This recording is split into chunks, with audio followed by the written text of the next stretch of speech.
diasporans will participate. And it has been my core of interest to make sure that the diasporans are involved and participate. As most of you know, some of you who has been with me as I traverse in this game of politics, from the mayoral to governorship, you know that I've always made sure that the interests of the Africans, the interests of diasporans are part of the policy. And the reason why this job was because there is something for the diaspora. And as His Excellency said, they have been forgotten too long, and this is the time for the diaspora to be involved.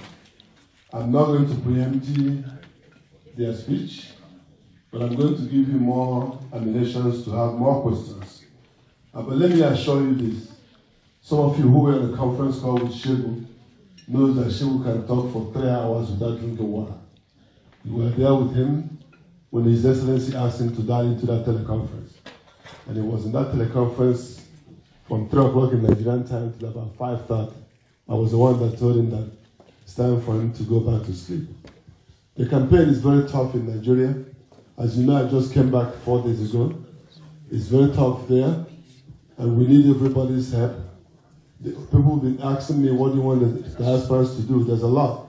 Whoever you give your money, you control his mouth. Who pays the piper? It takes the tone. We must begin to tell them where the PVC will be used. It is very important, it is very essential that we let them know that the change must come. Not a change that was promised but never came. We want a change to come. And we want that change to include us, including myself, and including you and the children. That's why we're in this game. We want to bring the rightful person. Again, I'm not going to preempt. If you look at when Atiku and Obasanjo's came, many of you here was able to attend September 2000 in Atlanta, when we were called up to come up and begin the NIDO. The NIDO was supposed to be a vehicle or a conduit for us to participate in the governance, but that has gone different route altogether. That call was made in Atlanta in September 2000, and I was one of the 1,000 that were asked to come and get NIDO going, and we did. But you see where that has gone. In this one, and in this administration of Atiku, I will be involved to make sure that diasporans get what belongs to them. In terms of setting the policy, helping out from here in New Jersey to make sure that they do the same thing the way it's done. I want all of you to follow me to make sure that Atiku is pronounced the President of Nigeria, February 17th. As you all know, 16th is the election. It might not end that day. It might be pronounced the next day, 17th. And we'll all go to Villa and have some little toast of cups. It will be a landslide on the 16th. That's what I predict, Bonnie. And then I'll come back to New Jersey and go back to my little share and continue what I do for state. But for now, my country comes first. I must serve my country. Come follow me, my fellow Nigerians, and also help me to welcome the able people for the campaign. As you know, most of you have known Segun, those who have been watching TVs and news and whatever. You know H.E Onyia, you've probably heard about that name during Obasanjo's time. All of you heard about that name. He's back again. He's the one that come up with FOWA, Friends Of Waziri Atiku. He's the national chair. That was the platform that His Excellency used. So we have a powerhouse here. So I'm going to introduce my good friend, my partner in crime, political crime. That's where we have a little relationship. So please help me to welcome my good friend, Segun Sowunmi.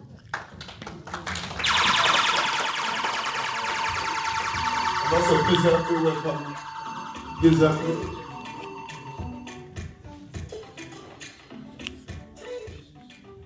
Please help me welcome Chief Ejiofor Onyia, FOWA National Chairman.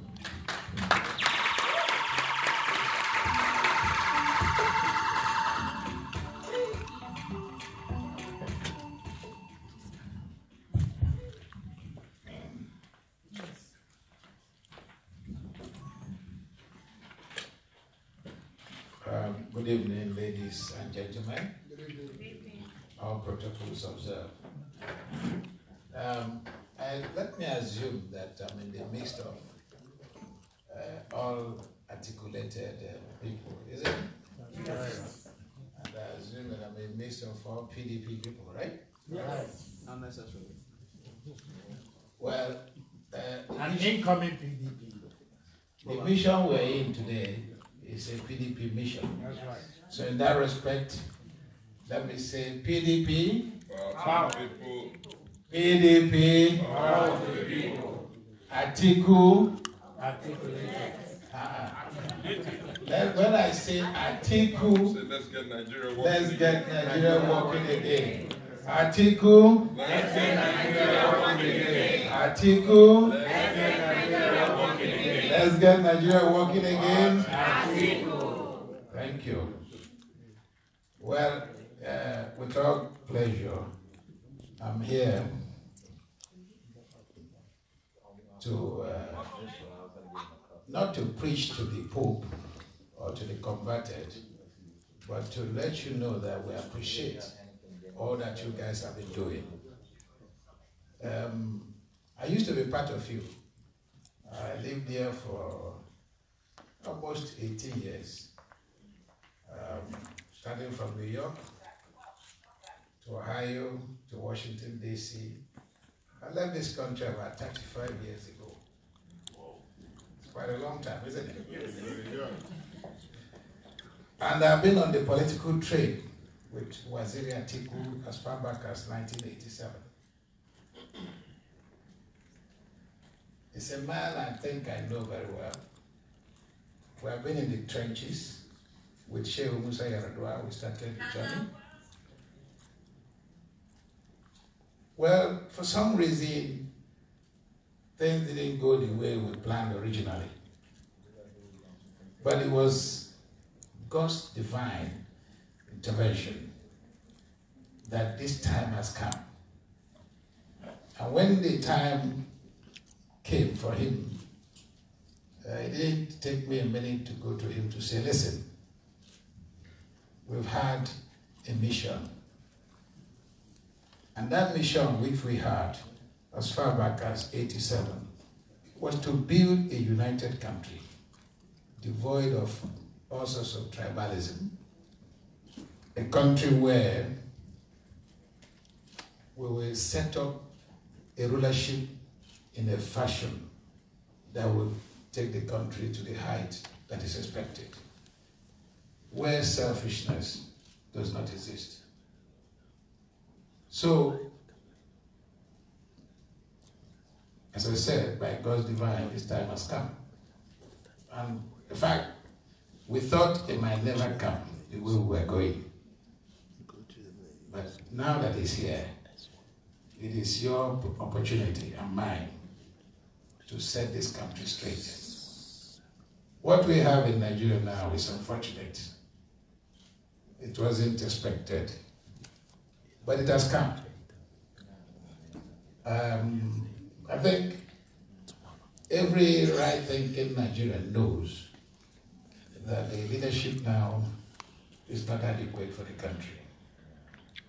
Every right-thinking Nigerian knows that Waziri Atiku Abubakar has all it takes to set the country on a path of success.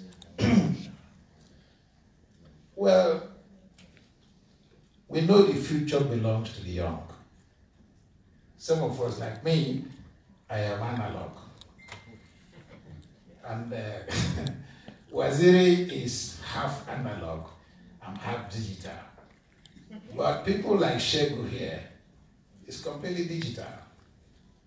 So the plan is to bring together the analog like me, or half analog, with the complete digital to start the journey. And within the next 4 or 5 years, it becomes a digital affair.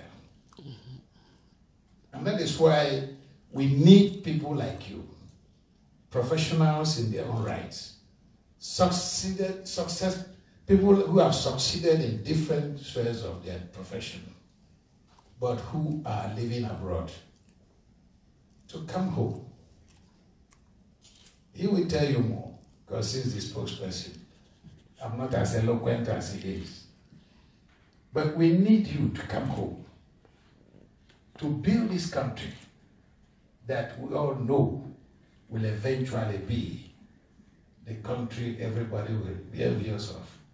We have the people, we have the resources, we have the personnel. I don't think there's any country with more educated people than Nigeria.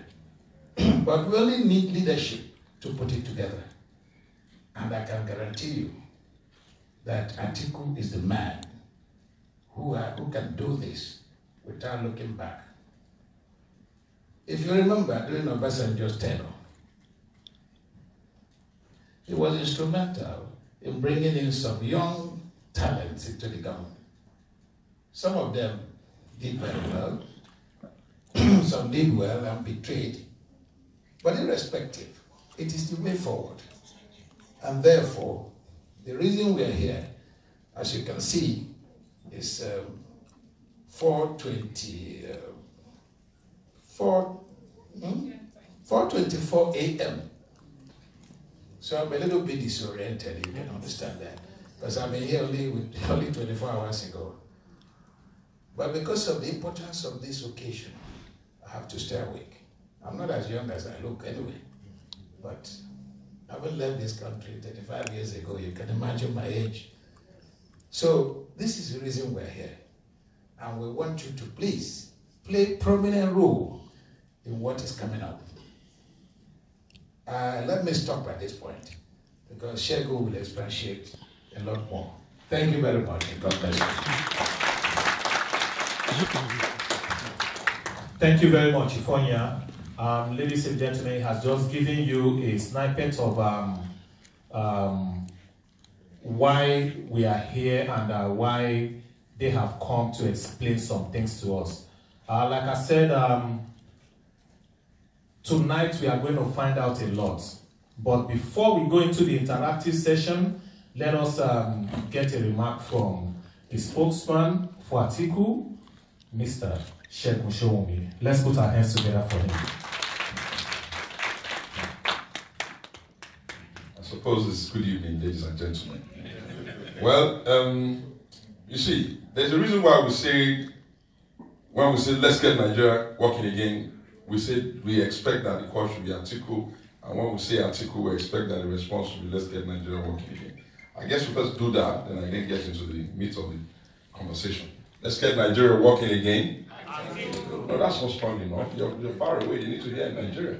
Let's get Nigeria working again. Atiku. Atiku. Let's get Nigeria working again. The leaders of this organization, H.E Peter Obi, and all the very prominent people that have put this together. On behalf of His Excellency Atiku Abubakar, Vice President, Federal Republic of Nigeria, GCON, presidential candidate of obviously the only truly democratic party in Nigeria that has stood the test of time in name and color as symbol, the People's Democratic Party of Nigeria. I want to sincerely thank you for bothering. Sometimes when you have been out of the morass of Nigeria and you have figured out how to make yourself comfortable and do meaningful things to yourself in societies like this, it can become a lot easier not to be interested in what's going on back home. But there's something about the African spirit. Slavery did not make the people forget. So it's impossible for an African truly to forget home. Where are we today? I didn't bore you with the statistics, but the statistics are very, very grim. There's no reason for us to be the poverty capital of the world. It doesn't make any sense. There's no reason for us to be one of the most miserable countries in the world. It doesn't make sense. There's no reason for us to be one of the countries that is expected to fail or could likely fail, as at the tipping edge of failure. There's truly no reason for that. Why do I say there's no reason for that? We do not know of any nation that has the human capital that Nigeria has. We have looked at almost all the Ivy League organizations of the world and some of the big agencies outside of Nigeria. And we find out that perhaps the only thing that keeps the country going is you people. So on behalf of all of your friends, relatives, cousins, associates, hangers on that you support at home, the government itself that's not really doing very well, the younger ones that are hopeful of what can happen in the future, I want to thank you for being fantastic ambassadors of Nigeria. But for what you do in the diaspora, there might have been absolutely no glimmer of hope that anything great is possible anymore in the country. But what then do we need to do going forward? This conversation is in two phases. The first is that we need to put a government in place that understands and listens, that has the capacity and the ability to comprehend the fine issues of human capital development and sustainable societies. We have looked at them all, and we find out that given our peculiar nature as a country, struggling to be one country, we need someone that can unify Nigeria. For 5 minutes after anybody gets in charge of the country, the next issues that people have to deal with is the tribal cleavages that divide our country. So, if you must have a chance at being able to do anything great for the totality of the country, you need to bring to the table that ability to unite Nigeria. Atiku, by maybe providence, is related to almost every part of Nigeria. And by his own acculturization and attitude, especially given the mentorship that H.E Ejiofor mentioned here, that they had a vision for as long as 1987 to build a political movement that can build a bridge across the whole of Nigeria, because they had seen, or they are the forebearers, or they are the ones that come immediately, a successor generation of a people whose politics was extremely tribal and sectional. And so the fire to build a national movement for political leadership was stroked by Musa Yar'Adua, and also working with younger people like himself and Atiku and a few others. They started to struggle. But societies don't just yield to ideas. People must painstakingly work on it with tenacity. Then comes the next thing that Atiku brings to the table, tenacity. It takes tenacity to keep pulling yourself up after every defeat or every disappointment and trying to provide leadership for you to do it again. Because I must tell you, it's expensive. And for the better part of it, until you have started to raise yourself, help doesn't really come. So you have to keep finding the money, and you keep losing the money, and keep finding the money, and keep losing the money. And that's where Atiku developed the tenacious energy that we think will be useful now to drive Nigeria to the next level. There's also the issue of the 2.3 million or more people that we can't find jobs for. For your information, Nigeria has one of the youngest population in the world with an average age of 18 years old. So that means, in the real sense of the word, within the next 10, 20 years, Nigeria could literally double its population from close to 200 million to 400 million. Because all that will need to happen is that they need to get married and 1 or 2 kids afterwards. You got the population there. And if you have a major unemployment issue now in a country without a social stabilization safety net for everybody, then you know that we could just have a bump in our face. If people become despondent, if they become extremely angry, if they figured out that they couldn't get themselves to live meaningful and decent life like you all live and a couple of them in Nigeria to live, then they could get bad. If the Arab Spring can happen, you dare not say that can't happen in Nigeria. Everybody could have guessed that given the monarchical systems that ran in some of those countries, the way you had those implosions, those things were impossible.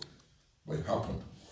You lost stable leadership in Egypt, you lost in Syria, you lost all of it. So we know that we have a ticking time bomb. We need somebody who can create jobs. And how do you even really create jobs? You're aware, and you need to preach to your colleagues at home and the people at home.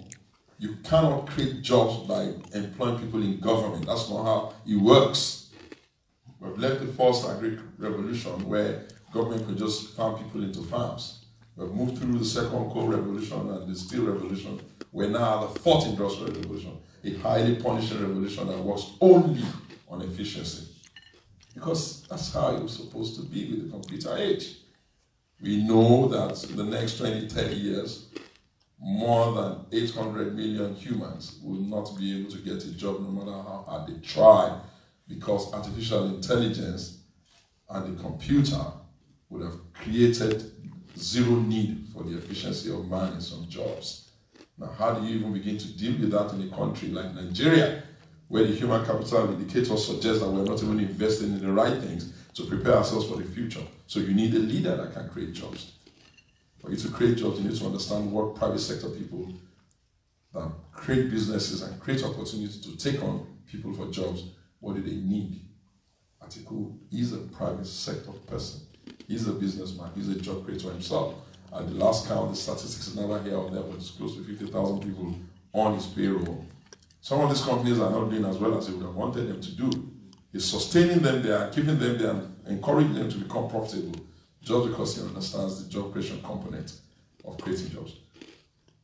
Then you need to ask ourselves as Nigerians, how do we explain that we are the country with the largest number of internally displaced people that is not in a real war in the world? Maybe I better break that down. It simply means we are the country at war with itself. There's no external aggression. Nobody is firing rockets into our area. We don't have territorial challenge with anybody. The last one we had in Cameroon is all but resolved. And yet, everywhere you turn, you have IDPs. Those are indicators that the society is failing gradually. And of course, because things get rotten from a point, and if you don't even manage it, it's a bit like a cancer, really. It's eventually going to eat through the whole thing, and there's nothing to save. So we need to figure out how to secure the country. Now, how do you secure the country when you're fighting yourselves? If you're having issues with external, you can always think about, okay, a rearmament, put the armed forces where you need them to be, buy more troops, fire into the enemy territory, go kill them. Yeah, okay, but you're not dealing with that.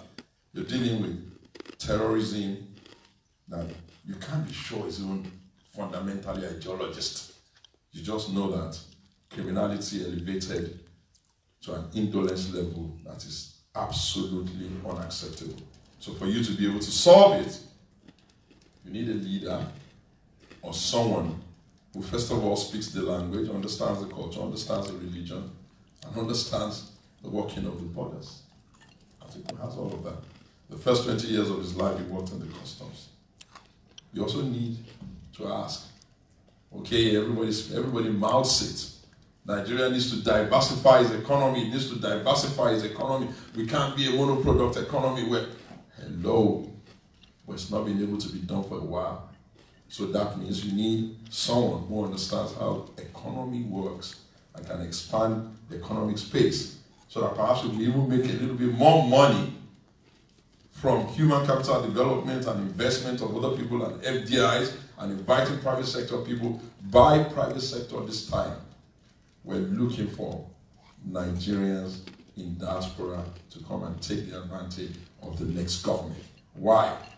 Because you can't be mercenaries in your own country.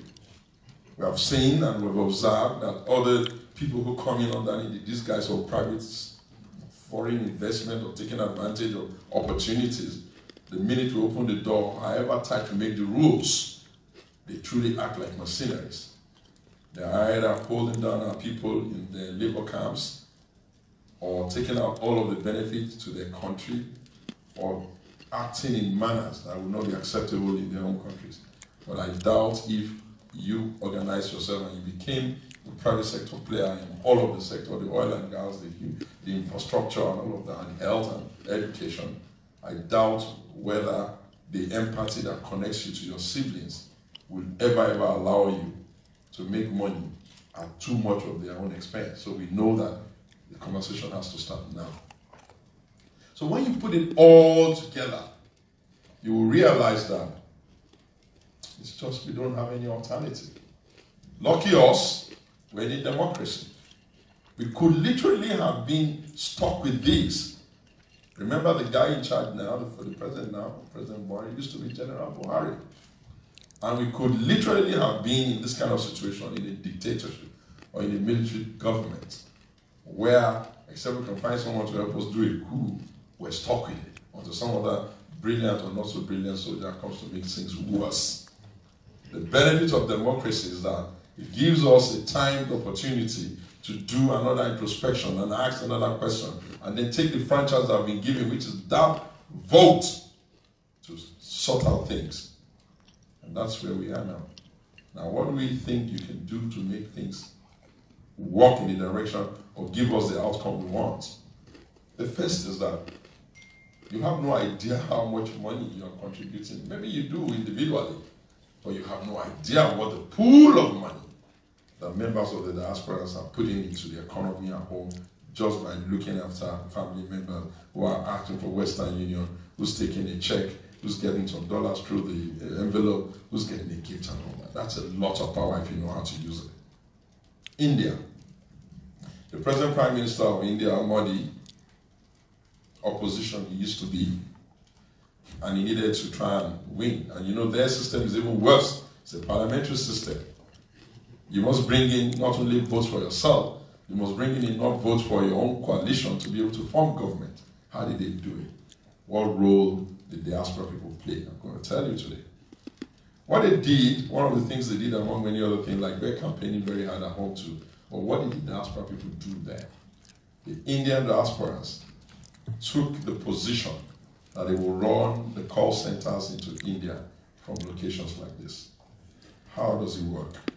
It means divide yourselves into states, probably making it easy for yourself by dividing yourself into the states of origin that you presently come from in Nigeria, and then make the calls to individual people that are on the voters list. First things first, however busy anybody is in Nigeria, not even me, not even Atiku, if the call has +0, we'll pick it. We'll pick it, we'll pick it. Because we will pick it. We've gotten used to a sense of expectation that every call that comes from abroad is for something good. And there's nothing wrong with that, because it's mostly for something good. So if you just call them with your normal phone, buy the same card, you need to call people, and just take it upon yourself every day, call 50, call 20, call whatever number you can call, and just say to them, hello, I'm H.E Ejiofor. I'm saying to you that, hey, I'm here, okay, I think you should vote Atiku for 3 reasons. 1, he can get the country running. 2, he understands the economy. 3, it's life more abundant for you. Go get your PVC, organize yourself. If you did that in numbers, can you just imagine if we all now started to do that? Can you imagine how many people will move? Because I think that what will determine who wins the next election, it's not the most popular candidate. The groundswell in the country is good for Atiku, it's good for our party, it's good for our candidate. What's going to determine who wins the next election is who is able to animate his own followers enough to get them to go to the poll. So it's some kind of go get out the votes campaign, but on a subtle level that we have seen and we know works. The second thing you can do, if you're motivated, and I think you should be, because I'm coming to explain to you the benefits, is to organize those you are already supporting at home and make it very, very clear to them. I've looked at things critically, and I believe you have, and you think that it's in their best interest to vote the direction of your persuasions, and you want them to now go organize themselves along the polling booths they already exist on a model of 1 man, 3 others, means 1 man, 4 votes.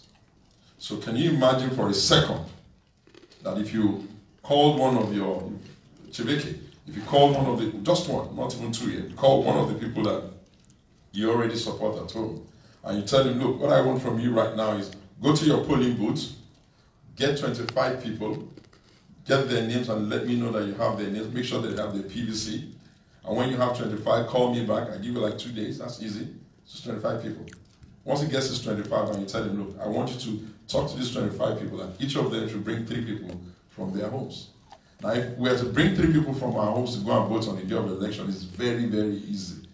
You probably start with your wife if you're a man, or your husband if you're a woman.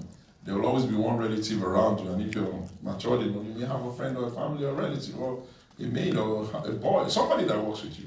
So you get your 3 people plus yourself, that's 4. If your one seed produces 25, and that 25 produces 100, that means even before the votes count, you got 100 people already in one polling booth. In Nigeria, we have 19,973 polling units, and if each of you can find ways to get to different polling units, and if you have the capacity and the energy and the interest, it's not even as expensive, it's not even expensive at all. If you're motivated to get about 25 in, maybe like 100 or 50 or 20, whatever you can do, let no man carry a body that is heavier than it can bear. You will just find out that before the votes even gets counted, you already have 100 in each of those polling booths where you have implemented the strategy. And if you do that on a big scale, imagine if you cover the whole country, you're bringing in already about 30 million votes even without trying. Because that's how to run an exponential winning matrix in an election in Nigeria, like the one we're going to run in Nigeria. Over and above that, the other thing you can do from here is that, look, I do not know whether Africans are stuck in the feudal past of being kings, Obi, Obas, Ezes, Emir, and all of that, that they kind of like think that once they get into position of authority, the next thing is to not obey the rules of engagement.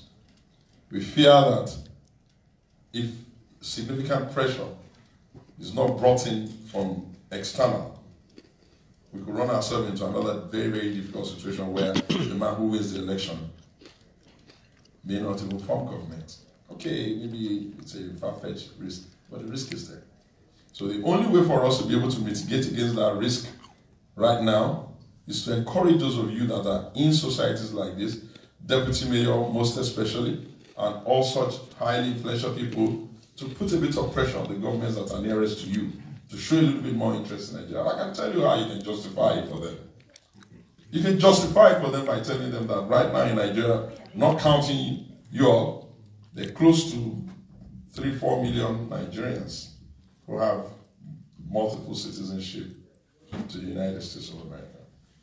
So if there's a destabilization in America, in Nigeria right now, you'll be amazed at the next thing, the money, you're going to have a drone of people just coming in who are legitimately able to come in because they are citizens. You can't even, you're closing the wall because you obviously understand that demography is changing. So you don't even need Africa, Nigeria to be destabilized now. Not to talk about the human carnage around its neighborhood.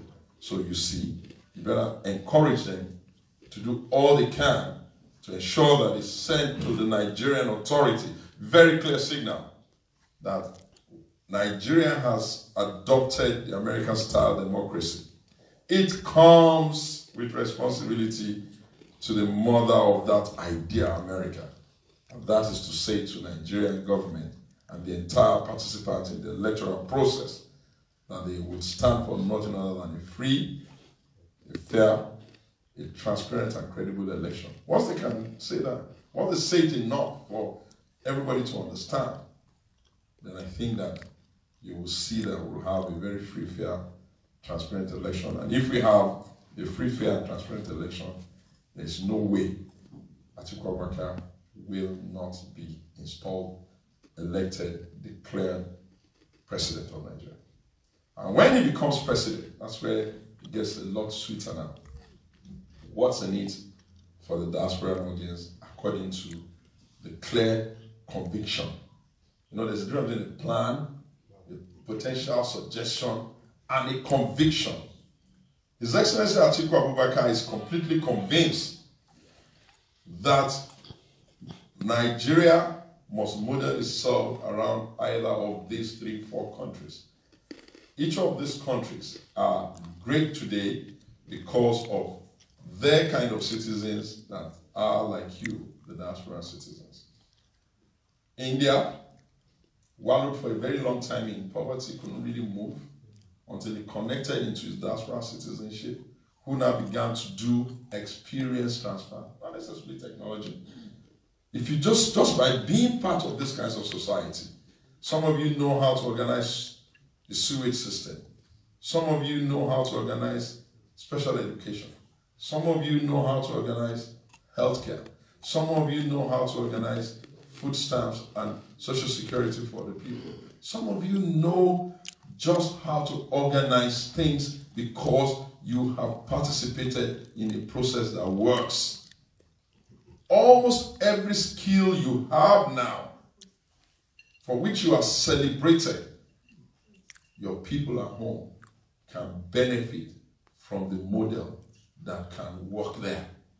And you don't even need to try too hard. You just need to dust up, roll up your sleeve and start writing it out. Okay, how do we do this? How do we do it? How is it sustainable? How do we check it? How do we make sure it can't be broken? How do we mitigate the African tendency? How do we keep it away from corruption? How do we make it sustainable for the long term? How did they do it here? That's how India did it. And today, no one there calls India. I'm even suspecting that they actually gifted them with that, removing them from the list of the poorest people in the world, and just dumped it on Nigeria, because it doesn't make sense. They have a larger population than us. You see all the things going on in Bombay, Calcutta, and all of those areas, and yet the entire world, all the agencies that rate in the world now says our good old Nigeria is the poverty capital of the world. That's unacceptable. It should make you angry a little bit. You should wonder why that should be so. Then there's also China. For one of the oldest civilizations that has been keeping records of government is China. For many years, it was a backwater area, locked in, probably almost becoming a potential embarrassment to the entire world given the size of its population. But again, they also connected to a diaspora movement here. People that they had sent out, who had been out, who have seen how things work outside, and who have now begun to interfere with the economy, with the education, especially research. If you must know, China has more research institutes than anywhere else in the world. And these research institutes were not creation of Chinese at home. They were copying MIT, copying Princeton, copying everything they could see, and coming back to China to help start it. Some of them didn't even have to leave America. They only needed to go plant the seed and put the model and put the diagram in place. And hello, in 10 years, China has done what has never been done in human civilization. They have moved more than 700 million people out of poverty. Do you get it? I better repeat that. It's never been done in human civilization. They have moved more than 700 million people out of poverty. And at the rate at which they're going, I know people don't believe, but I kind of think that if we check, we just may find out that they're the biggest economy in the world now. Although we like to still keep the title for the United States, Big Uncle Sam, just to make Uncle Sam a bit more comfortable, so that we're the kind of president you have right now. But the fact of the matter is that no one can take China for granted. And that happened only because the diasporian community there realized that there is no pride in being a statistics in another man's land when you have a vast canvas to paint a beautiful picture for a nation that however you try, they will always call you African. The best you got in here is Obama, who was obviously a former president. And you know and I know that as much as possible that they still call him an American president, but they still always tell him he's an African. So you're not going to kind of like escape this. Obama was not even born in Kenya. So how are your kids going to escape it? So if you're not going to escape it, if your children are not likely to escape it, if the only way your third generation will escape it is by cross-marrying until their colors begin to change and they begin to funkify their name and they don't call themselves AK again, they're going to say Ike, then you know you have to come and fix motherland. The third nation that you need to compare yourselves with, and I pray that you take this very seriously because perhaps that is the one that is even most profound, is Israel. Israel is the startup capital of the world because of its diaspora community. And let's be honest. Let's be really honest. We have gone to look at everywhere you all and your colleagues, some of them that are not here, have been in academic environments with all of these other races. And guess what we found out? We found out that you guys always beat them. We found out that the Nigerian was always either, maybe because I don't know what it is, but you guys are outperforming everybody. You are outperforming them in education, you are outperforming them in science, you are performing them in medicine, you are performing them in music, you are performing them in culture. You even have the effrontery and the audacity to even supplant your own culture in this environment without anybody being able to stop you. Do you know the capacity that you have? In ICT, you guys are kings. These are the kinds of things you need to start doing back home. And I'm not even asking you to dislocate yourself by leaving. I'm only saying that when you have an Atiku Abubakar as president, he commits to an idea that Nigeria is going to be run by the smartest and the best idea on the table. Now, in that statement alone is the opportunity I show you.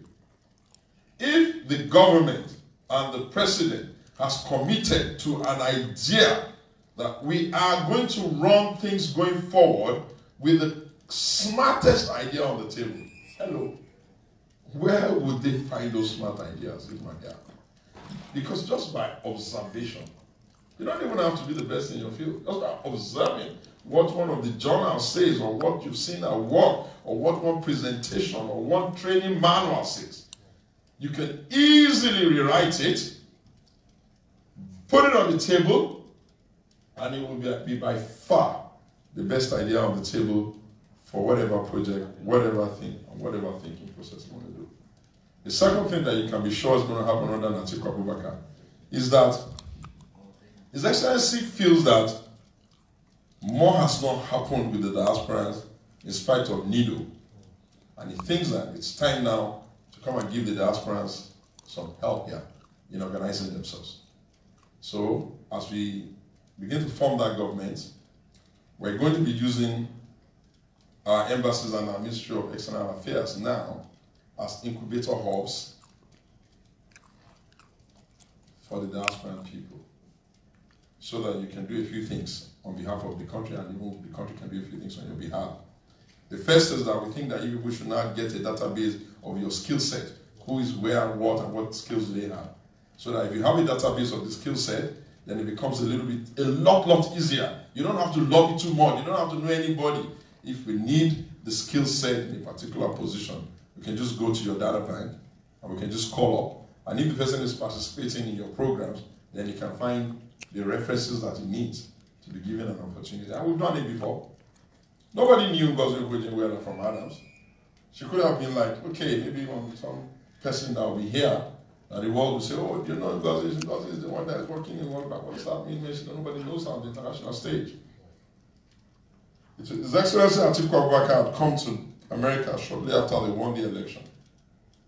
And on the heels of a World Bank event, he had just said to the President of the World Bank, sir, I'm concerned that we know we have a lot of debts, but we don't even know who we owe, what we owe, and where we owe. Can you find out somebody that can track this debt? Look at the word, track this debt. Oh, and I said, okay, yes, I know someone that we can send to you. She's quite brilliant, she's good at that. Ngozi, yeah. Now, I want to ask, don't you all lie what Ngozi has been able to do with herself? And even the reputation she's built over the years, just because she came home to work. So, we can create 1,000 Ngozis out of it. What about Soludo? Similar story. What about Nasiru El-Rufai? Nasiru was someone who had been invited to, Atiku had been invited to a function of this nature in London. And before he spoke, because he was already vice president, the microphone was passed to some young person within that particular conference, and it was Nasiru.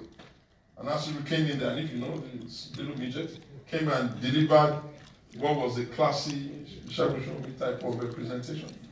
And the next thing His Excellency Atiku Abubakar did was call him over and ask him, do you have something you're doing here that you wouldn't want to leave? And Nasiru said, no. He said, okay, would you want to come back home and be in government and work with me? He said, yes, and the rest is history. I'm not sure Nasiru hates the experience of now being someone that could potentially be a president in the future, just because of the way things have worked out up till now. He may not be, he may be, but the fact of the matter is that he's been given an opportunity to do the master plan of Abuja. He's been given an opportunity to run Bureau of Public Enterprise, which he did. He's been given an opportunity right now. He's a governor. And it's not just a governor, it's a governor that people take seriously relative to their kind of government. So what am I saying to you? There is no losing investment in politics. The minimum you get out of it is fame, even if you lose. What's wrong with fame? Many people will not be remembered after they are dead, no matter how hard they try. But those that have a bit of fame within a generation, at least can stretch themselves a little bit further. And if they are lucky, their children can continue their name. So fame is not bad, especially the kind of good fame that gives you people remembering you and realizing that you contributed something good. Over and above that, you have an opportunity occasionally to be given a service.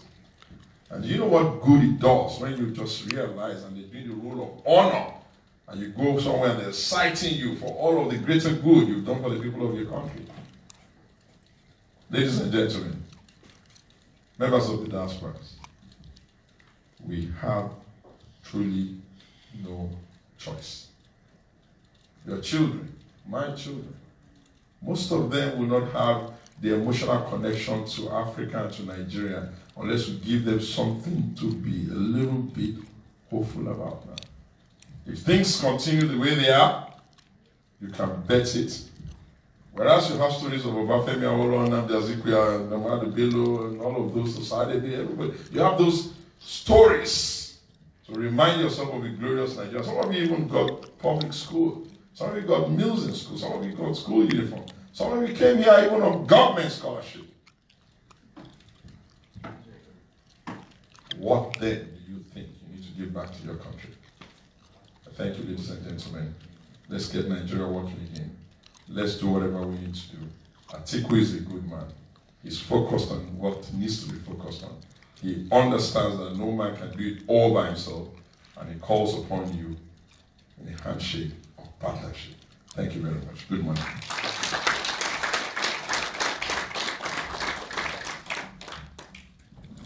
Ladies and gentlemen, that clap, I believe, is for me. Now, please, give it up. Give it up. Give it up, please. Wow. There is an adage in Igbo language, but it literally translates to when I don't know how to say it in English, but if the spokesman for Atiku can be this articulated, then you begin to wonder the material inside the man himself, Atiku. Yeah.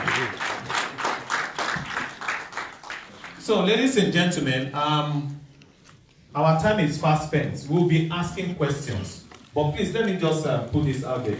Can you just put your phones on vibrate so that we don't keep interrupting with it, please? Moreover, what else? We are going to ask questions for just 1 minute. Wrap it around 1 minute. Whatever you are going to ask, please start thinking about it now and compose it. 1 minute, please, so that we can be out of here. Again, if you have heard answers to the question that you were planning in a previous question answered, please avoid it. Let's just move on. Just skip, please. At this time, I'm going to ask, if you have questions, please raise your hand. Miss Peggy, can you please give numbers so that we know where to start from? I believe Chief Dr. Obilo was the first to raise his hand. It looks like doctors are here tonight. Dr. Obilo, number 1. Okay. Okay, all right. Somehow, you coordinate that, please. So, if you get something, give them numbers. So, yeah, let's just, they know that Dr. Obilo, Dr. Aluya, Uche Born in Life, High Chief Titus Oswabu, and the lady here. Oh, madam, sorry. The video man blocked you. I'm sorry. So you guys know your numbers. And then, OK Lawrence, he's going to ask question. Mr. Imao Demena, and who else? Okay, we are good. So please, let me... Okay, the CEO of We4We TV, he is going to ask questions. Okay. All right, let's start from Dr. Obi.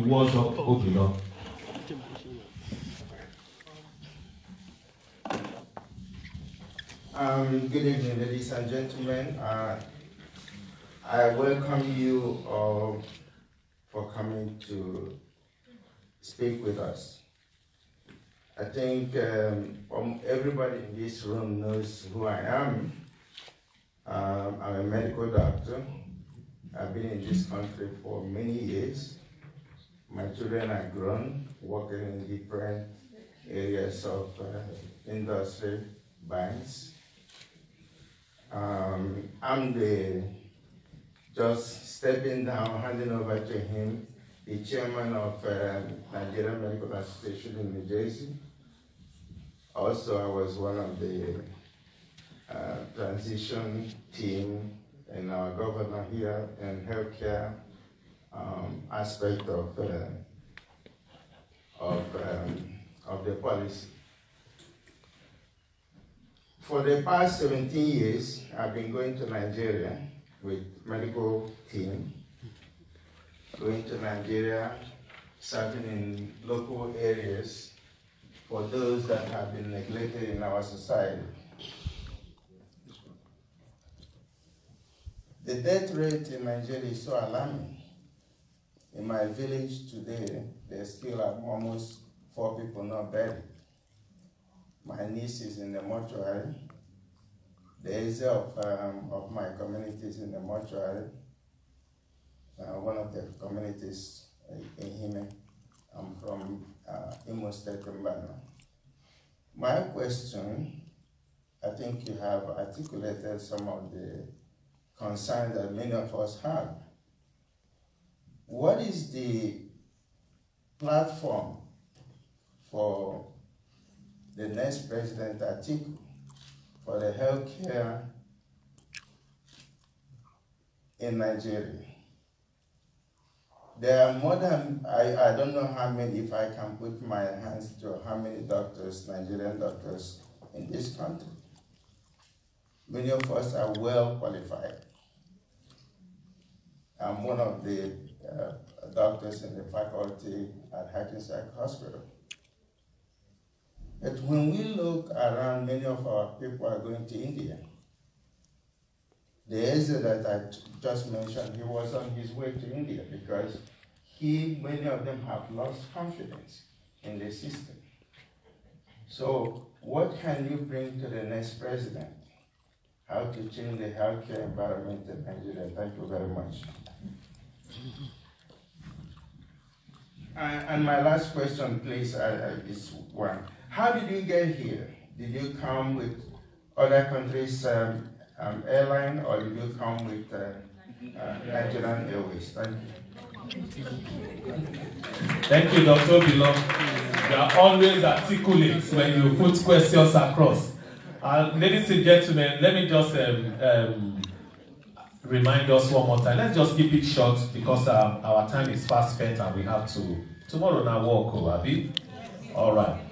So what I'm going to do now is get all the questions and then they will answer them accordingly. Dr. Leah. Well, thank you very much. My name is Nelson Eluya. I'm assistant professor of medicine at Rutgers University. And like you said, the incoming president of AMPA, the Nigerian American Physicians in Americas. I'm also the president of the New Jersey Medical Association. So I wear a couple of hats, and we're trying to do as much as we can, like you stipulated, to make a difference in our community. I must first commend you for the very eloquent and deliberate, emphatic method of which you delivered all what you said. I hope Atiku comes in and you guys hit the ground running. Now, my question is coming on a different front. Nigeria with a 200 million population, and comparing Africa for 2019 will be 1.3 billion, which is about 70% of the world population. And with a GDP of 375, which is abysmal compared to every other country who, in comparison, we should be like. And that's about 0.16% of the world GDP. Like you also said, we are one of the youngest population in Africa. As a matter of fact, we're number 6 on that list. Number 1 is Chad, Democratic Republic of Congo, and then Niger. And you and I both know where Chad and Niger stand in comparison to what we are. Now, I'll give you a little more statistics. I will draw it back. I'm sorry for the time. There's where I'm going to. Now, our GDP per capita is right now about 2,400. Now, it's proposed in the next 20 to 30 years that may even drop down to about 1,200, based on what we were in the 60s. And there's a reason why. One, because of an increase in our population and our porous borders, and the number of young people who we have. So understanding, and our population rate, as a matter of fact, is actually about 8-point-something%. That's the average lifespan a woman will give birth in Nigeria, in the north. In the south, it's a little less, about 4 or 5. Now, if you put all of these things together, our GDP per capita, our population increase, our population rates and all that, you find out that it's not surprising that we're right now being called the poorest country on earth. And the reason why. So my question is two-pronged. One, what would the government of Atiku do, hitting the ground running, to control population in our country? Because it's imperative. It detects every single thing that affects the economy, including human capital and including health delivery. That's one. Two, how are we going to curtail the influx of people from the north? We understand that. Because if you look at what's going on, desert encroachment, Africa has lost over 20%, 20 square meters of arid land. So it's impossible that those guys will definitely move down south. And that's what we're seeing. And all the issue with, you know, the Fulani and the farmers, it's imperative that it's going to happen because of all these things put together. So how, one, control population, two, how would you know, attack the issue with the border and control our border? Thank you. Please put your hands together for the multiple questions.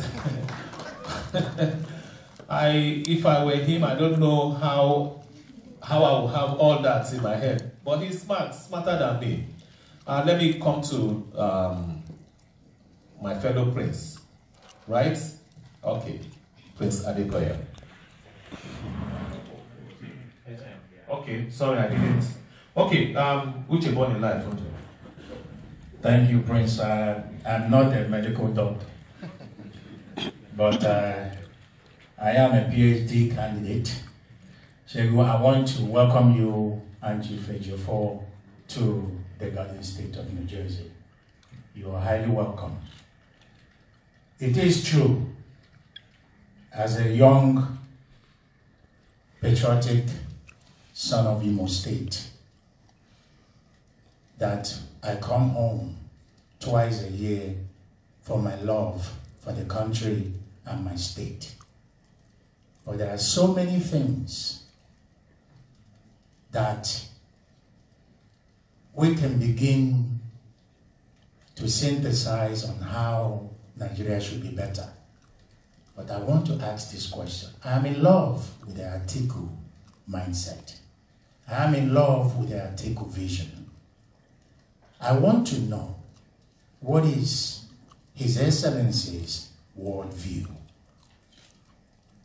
Because Nigeria today have no worldview. I have no idea. I have nothing to tell anybody that asks me, what does Nigeria stand for out there? What is Atiku's worldview? And the second part of my question is, I worked for over 15 years for the United States Senator of late Frank Lamberg. And I was a deputy field organizer for Barack Obama campaign. And I consulted for the Jonathan campaign. There were some ideas how to bring the smartest Nigerians back home.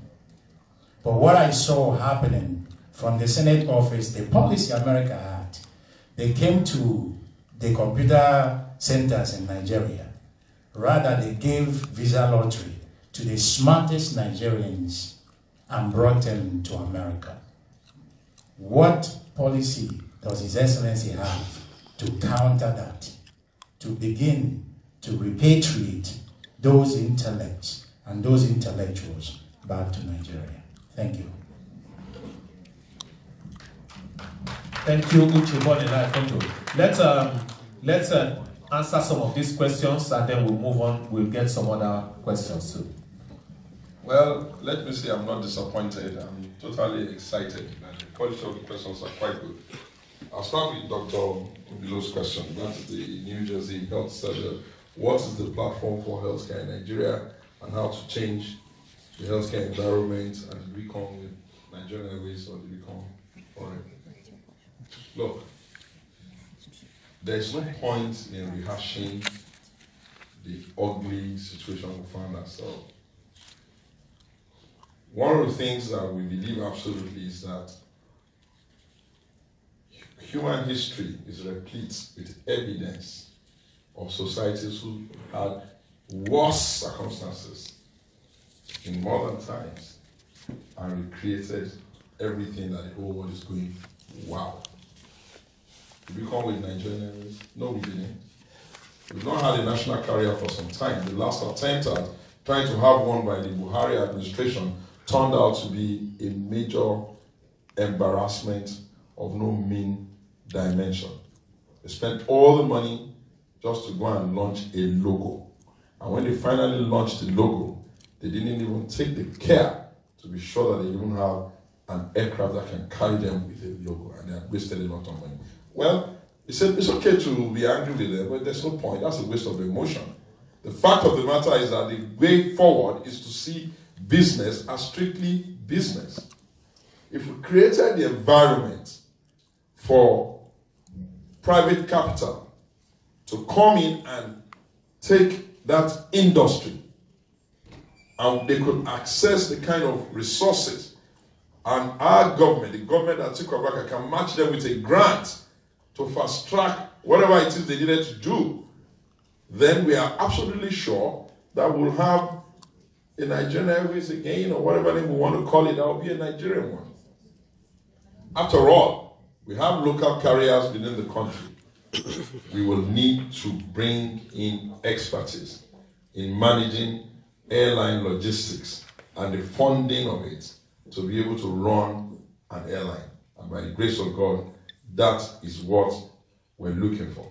We're basically looking for those cheap partners. We're looking for those people that have that fire burning in them. And I can assure you, the government of Atiku Abubakar and Peter Obi are fully committed to the concept of matching grants. How does it work? We understand that we have a lot of catching up to do. So we're going to be using government resources a bit more cleverly.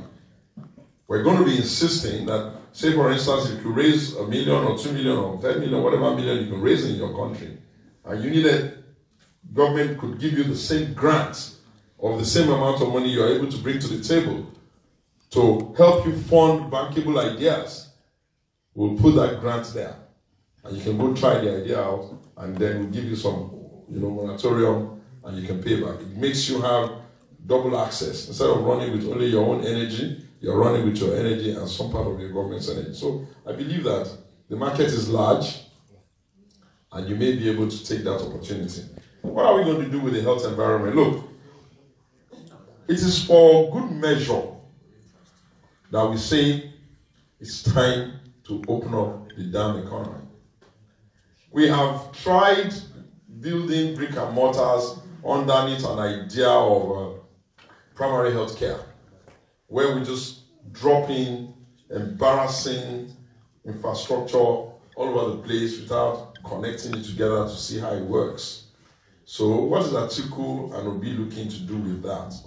We're actually looking for a working plan from those of you that are in the diaspora who can come up with an idea of how do we connect the vulnerable to healthcare.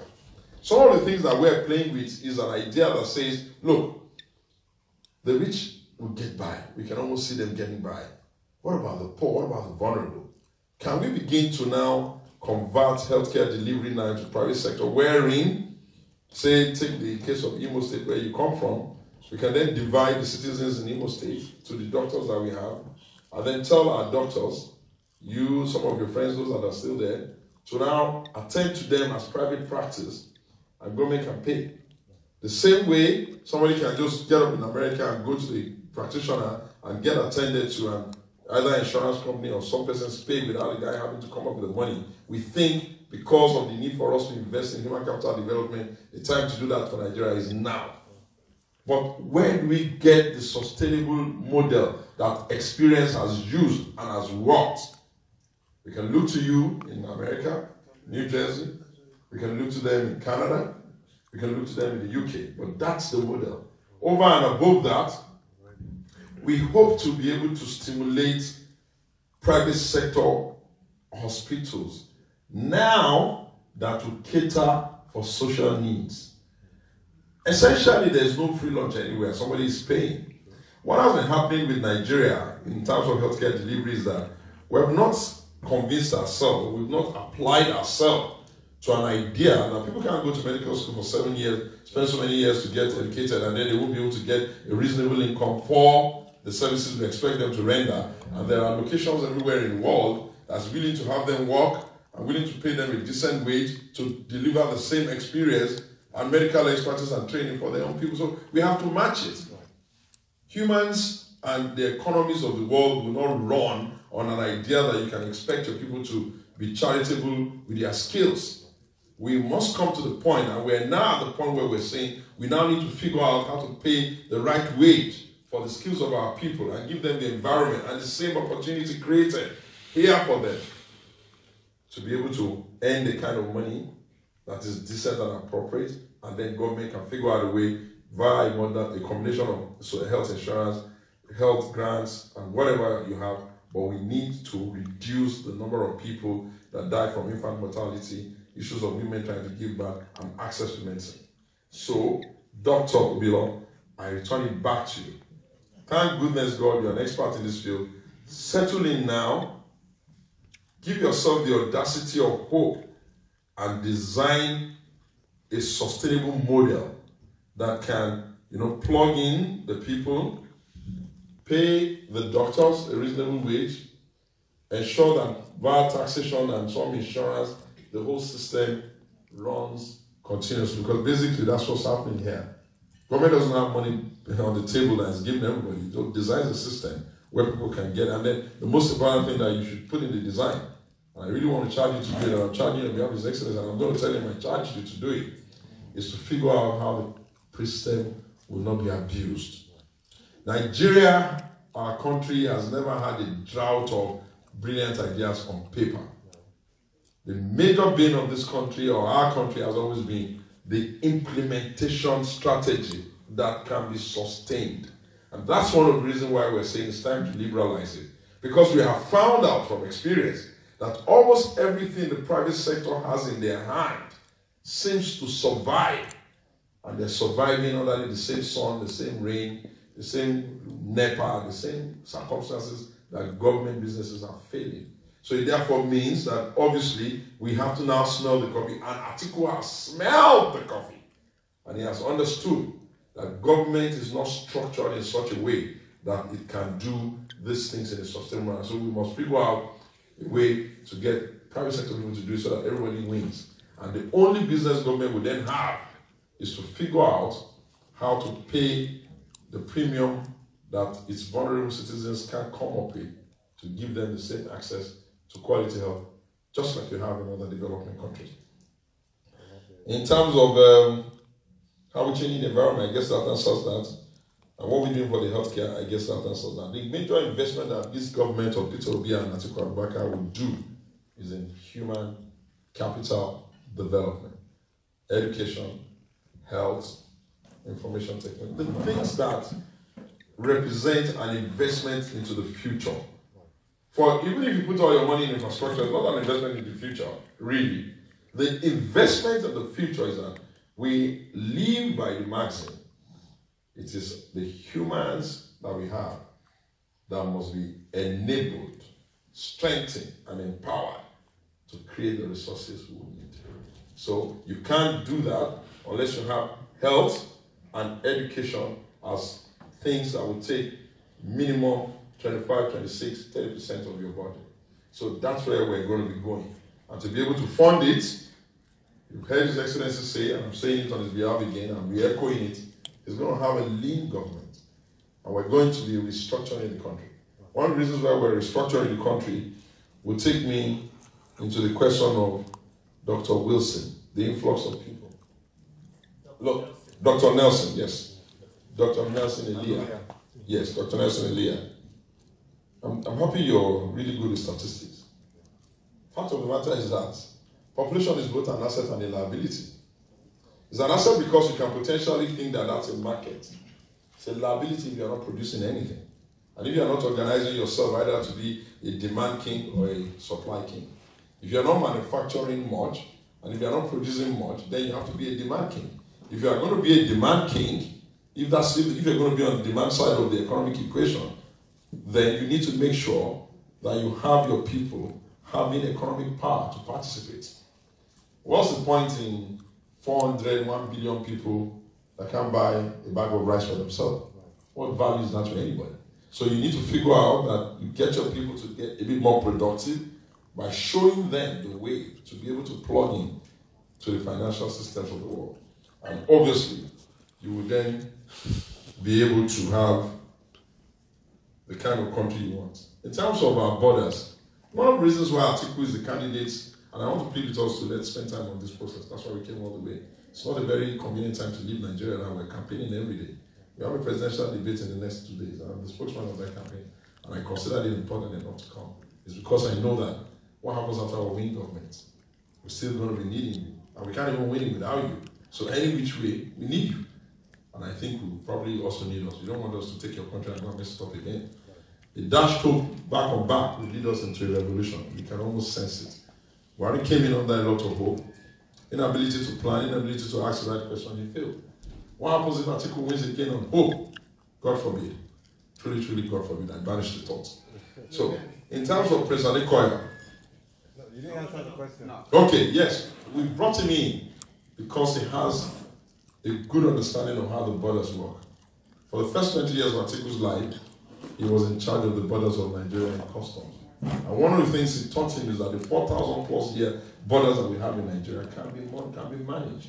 The only thing that has affected us has been our own excessive belief in this concept of Big Brother Africa, which have then left us vulnerable to the misbehaviors of people from other people's country. Everybody is just strolling into Nigeria. We don't even have petrol in Nigeria. People in Nigeria have enough. People, just because the worldview had always been the Big Brother in Africa, we have believed the lie that was told us to fleece us of our resources.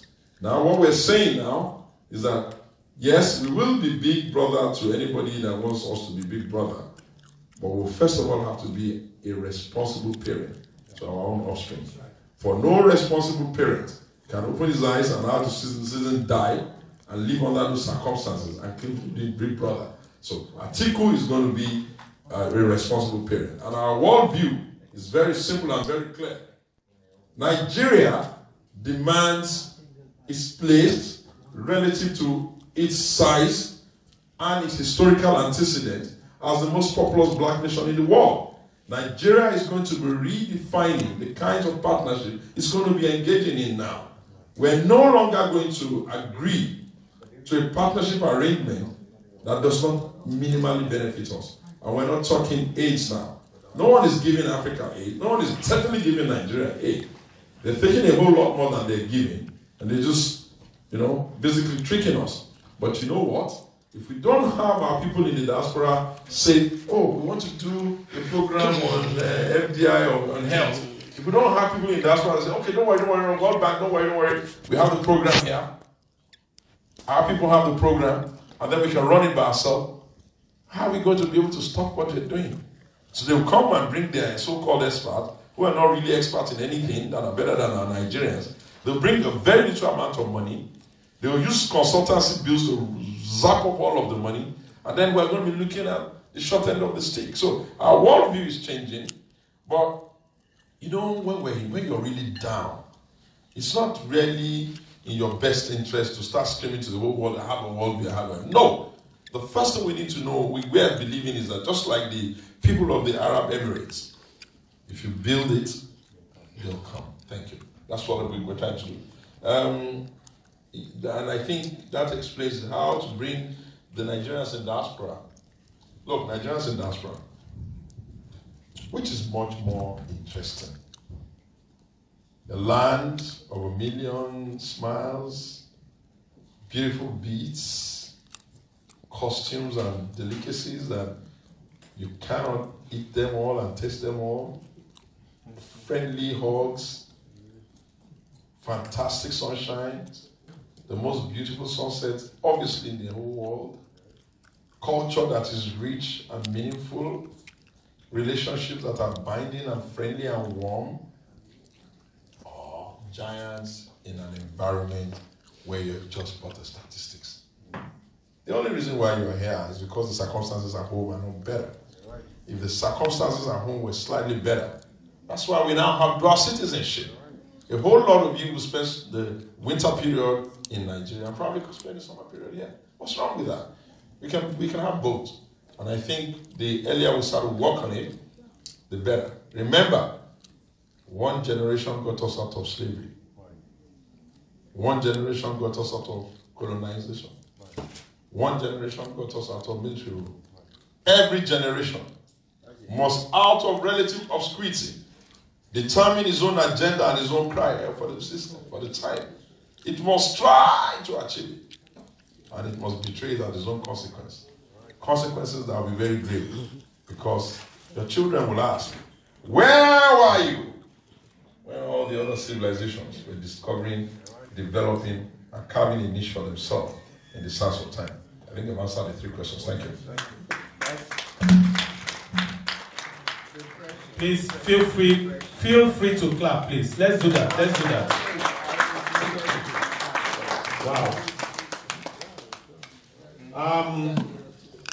Earlier on, he mentioned something about we calling our families back home.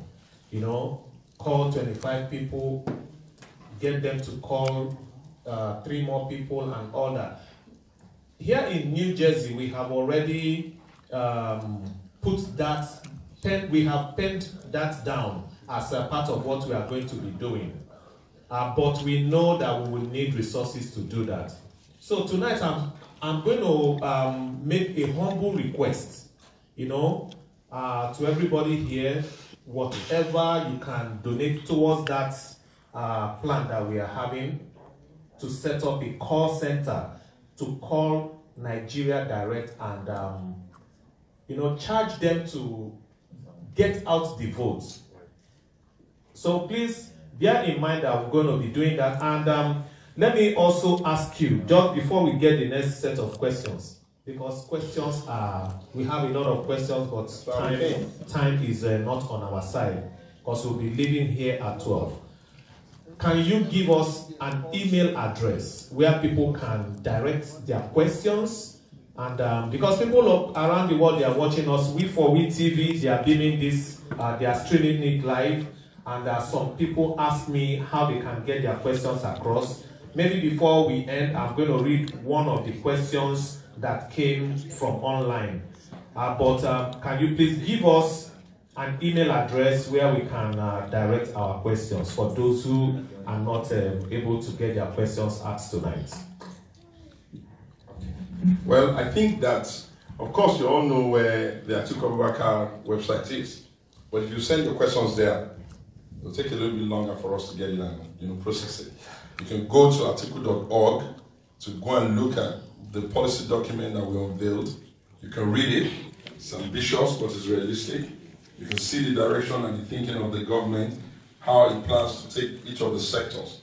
But for me to personally answer your question, and I think you deserve even more than that, let me read out my private email. That way, if you write on top of it that it's from this engagement, just put it on top so that then you ask your question and I can quickly almost immediately outside myself. Sorry.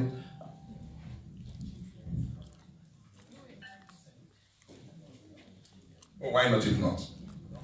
So I'm going to distribute some cards. Just give us your question and your email, and those questions will be answered and sent directly to you. That way you can have a connection to this campaign. Are we okay with that? All right. So papers will be distributed, and you can use that to ask your question. Let me have the. We don't have time. We have. Let's Chief answer his question. It will be quite interesting. Okay. All right. Let's go. Yeah. When we were meeting in Chief Eke's house, somebody mentioned a question which Chief Eke directed that it should better be answered by Segun. I'm happy Segun is here today. And that is, we know the tenacity with which people fight for election and how determined this present government is. The system that has been put in place through which the votes will be collected, it has not been perfected. So what is PDP's strategy to prevent any rigging or notion of it? Because as for voting for Atiku, from what we have known or seen, people are very massively behind Atiku. But what if all this effort comes to naught because of government's determined intervention?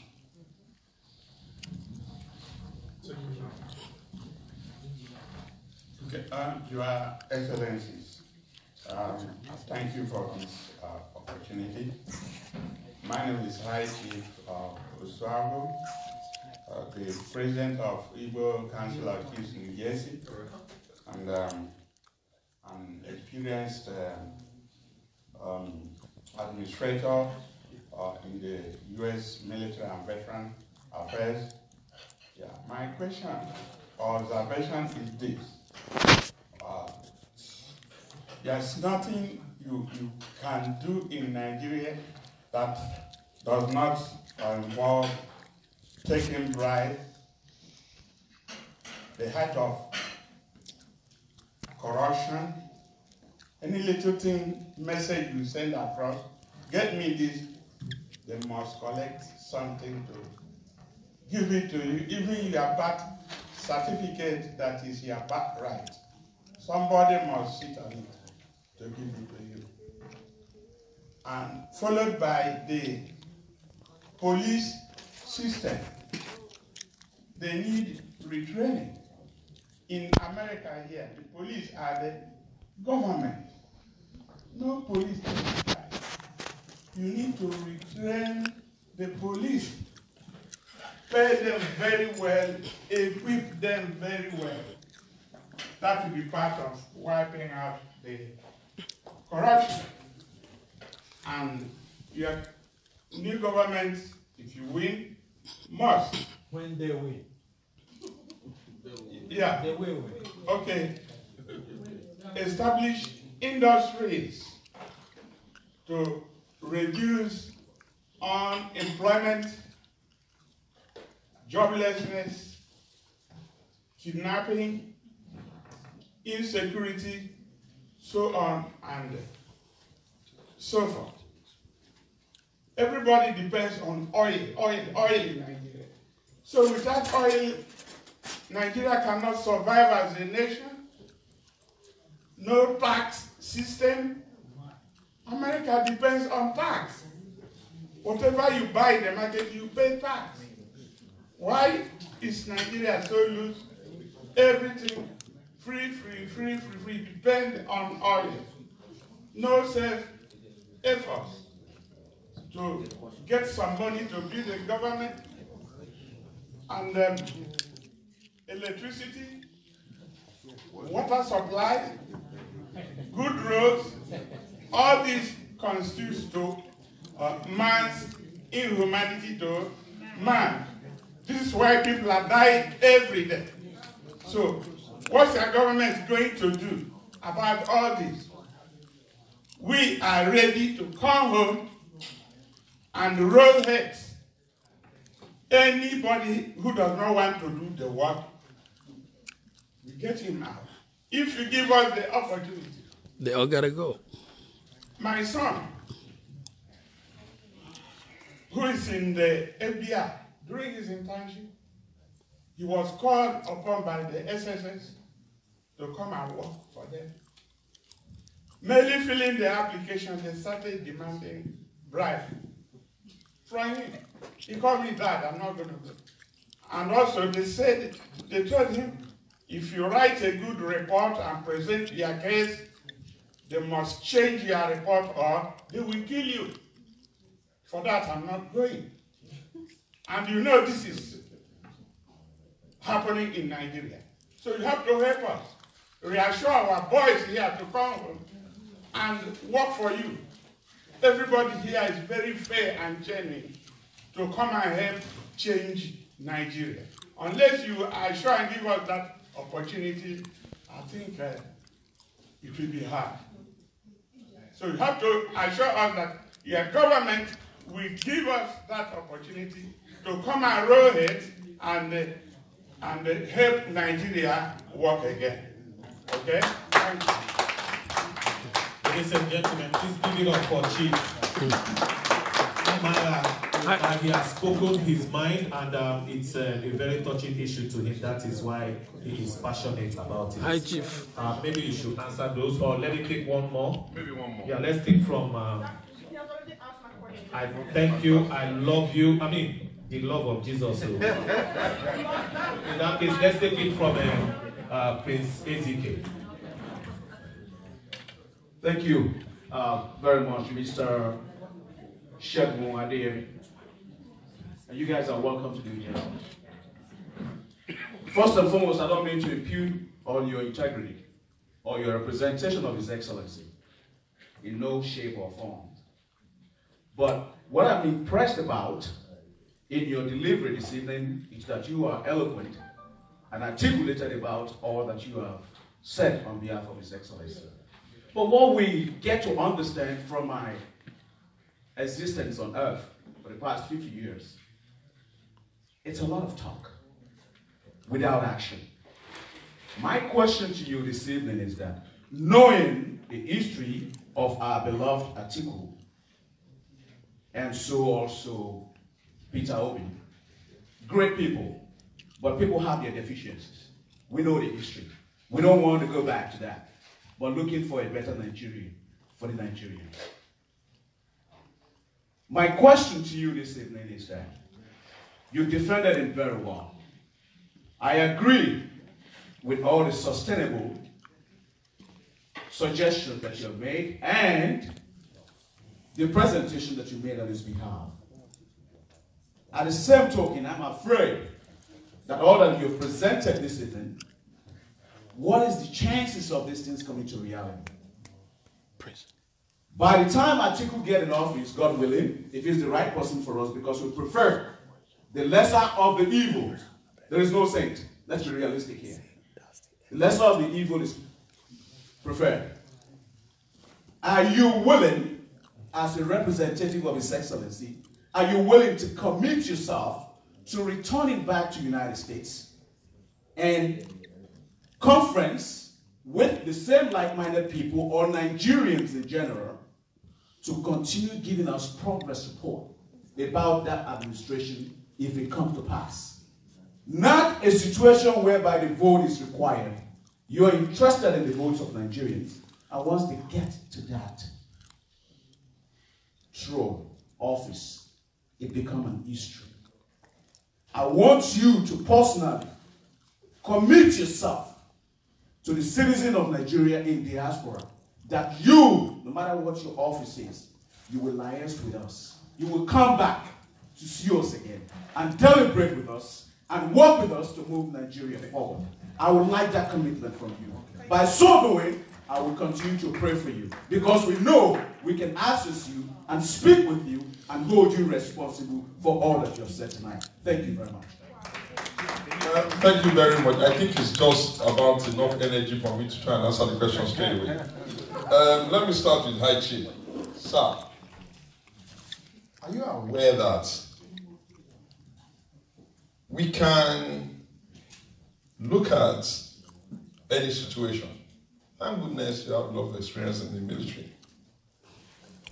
And even in the midst of a raging war, you start to make the plans after the war ends. What are we going to do to get this on?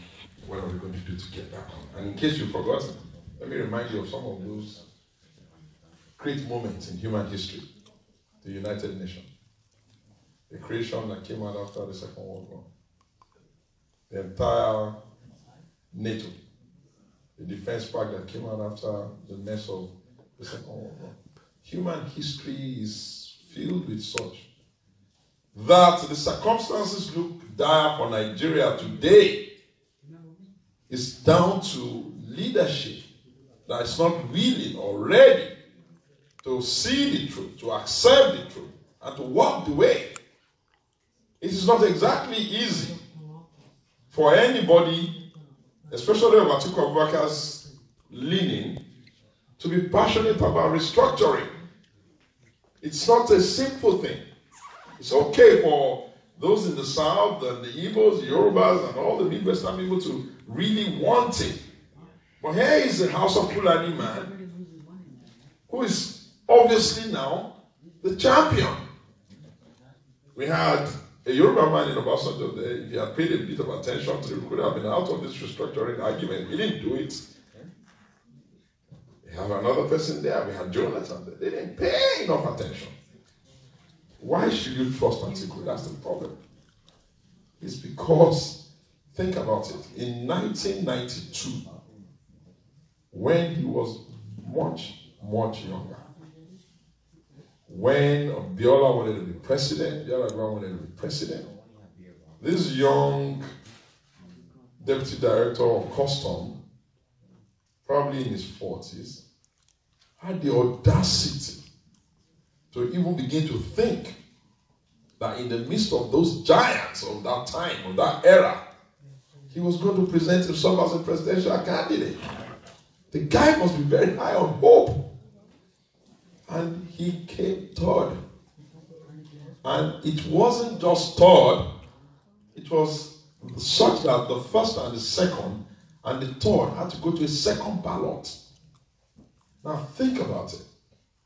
When the die was cast, there was Babagana Kingibe, there was MK Abiola, and it was down to Atiku and his people, men like Ejiofor, to decide on whose side should they be. Now, it takes someone who understands what it means to run Nigeria and the delicate nature of the country we've been given and the cleavages that exist with our tribal arrangement for a Fulani man from the same northeastern zone like Babagana Kingibe to look at the strength of the agitation of the Yorubas and go cast his ballot there. The agreement at that time was that, okay, if he cast his ballot there, he'll probably be the vice presidential candidate at that time, 1992. This is the part that's instructed. Abiola got the mandate, he won the primaries, and he chose Kingibe. What did Atiku do and what did Kingibe do post being called the vice presidential candidate? A young man like Atiku, who could have been easily influenced his entire life, post services in front of him, he chose to stand with the Nigerian people. Whereas the beneficiary of the vice presidential lack of holding on to the promise, John Sheep. And do you realize that since 1991-92, it doesn't matter whether Atiku was in government or out of government, he had always borne and carried the burden of standing for the Nigerian people. It has not always been easy. It has not always been convenient. Most of the time, it's as if Atiku is in a permanent war with the system, with the entrenched interest that will not go the right way. He can't. So I asked her, dude, Excellency, why are you like this? He said, you know what, Segun? I remember that when I started out, almost everything in this country worked. My first time leaving my village in Jada and coming to the town in Yola, they bought the car, whatever, the bus dropped me off and I put my bag down and it dropped me and it was evening time. There was a street light in Yola before independence. He sat there and he told me he gazed at it until morning. He said, I got every scholarship to go to school from native authorities, not even federal government, local government. I got encouraged to get a job with the Nigerian custom that gave me some opportunities to do. I didn't get more opportunities than any other custom officer. I was just more hungry for sustainable development for myself. And therefore, while my friends took their money and did whatever was convenient, I kept investing and investing. And I carried the risk of some of those so-called comments that are nothing but the made-up machination of the same entrenched interest we ask you to come together, let us defeat. All those things you list out are the reasons why he wants to be in government. It is after realizing that it's possible for these things to be achieved that it became clear to him that if it is not going to be a flash in the pan, maybe one brilliant administration of 4 years, and then the system goes back to its old ways. That's why he's talking about restructuring. That every part of Nigeria will be given the administrative possibility to run with the dream of what is best for his own people within the corporate integrity and stability of the country. Believe in that. Believe in that. There was never a time where any section of Nigeria ever wrote to another section of Nigeria to take a loan to manage these people. So, maybe the people that you look at today that you feel are disadvantaged, they are only disadvantaged because of the collapsing, paralyzing effect of the defective federal structure we run. Do you know what it takes to say you're going to do that? Atiku looks at how we are excessively dependent on oil. And it goes, I will privatize NNPC. It's not the most popular vote-gaining thing to say in an environment like ours. But Atiku understands if we have had no other conversation around our hydrocarbon other than fraud, why not divest government interest a little bit out of it? Break it up. Attract private sector capital and private sector competence and private sector discipline into the running of these things, that we may wean ourselves of the malady of being a monoproduct economy. Remember, Atiku played a significant role in allowing us to have GSM. Sometimes we take things for granted. Have you forgotten so soon how your colleagues and your family members and your relatives back home had to go to Mama Chinyere's house and beg her that my cousin is going to come from America at 7 o'clock, and when Mama Chinyere is a little bit upset, all you'll be hearing is can't get through, can't get through. When was the last time you tried to call anybody in Nigeria and you couldn't really get through? These are the things we know that are possible if you have a futuristic government that understands that administration of a country like Nigeria in modern times is not a convenience. It's a responsibility that must be borne with dignity. And Atiku will do that. So, it's not about saying, one man, go get all the job done. Even Moses that led the Israelites out of Egypt, he had a band with him. They were diasporans too, if you remember. And today, you know what he got. So, We are going to keep trying with anti-corruption. It's funny. It's funny that the one that fights corruption the most in a systemic manner is the one that everybody points the finger to in malice and hatred. First things first. Do you even know how we got EFCC? I'll tell you today.